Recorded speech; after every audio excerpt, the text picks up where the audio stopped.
Откако вчера се задолжи за 4 милиони евра повеќе од планираното, денеска од Министерството за финансии без конкретен одговор зошто го направиле тоа. Заменик министерката за финансии Шире Телези не образложи зошто беа понудени 32,5 милиони, а граѓаните ги задолжија за 36,6 милиони евра. Само напомена дека во јули кога банките понудиле помалку пари, тие се задолжиле помалку.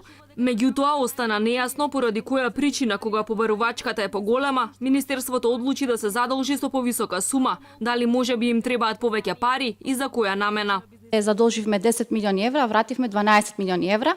Значи тоа е делот поради тоа што зависи од рочноста и структурата на државните харти од вредност.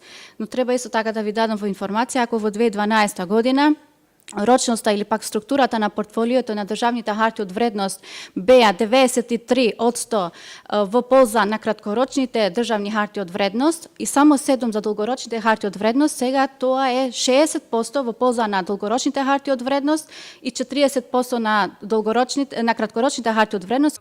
Континуираните задолжувања го доведоа јавниот долг до ниво од 47,7%, а државниот до 39,9% од бруто домашниот производ. И покрај тоа што стручната јавност алармира дека долгот се зголемува во услови кога нема капитални инвестиции, а економијата е во стагнација, од Министерството за финансии се правда дека морале да враќаат стари долгови. Допрва ќе правеле напори за реализирање на капиталните инвестиции кои имаат катастрофална реализација од 16% за половина година. Буџетскиот дефицит ни е 0,7% или пак 1/4 од проектираниот бруто домашниот производ. Значи правиме напор на сите институции, но и притискаме за да ги реализираат капиталните инвестиции и затоа во наредниот период значи веќе правивме одредени анализи, ако има потреба ќе се направи ребалансот на буџетот за да ги прераспределиме таму каде што мислиме дека има потреба од буџетските корисници за да се реализираат. За Министерството за финансии високиот јавен долг не е проблем. Владата вети дека ќе го стави долгот под контрола, но од друга страна ја измени среднорочната фискална стратегија.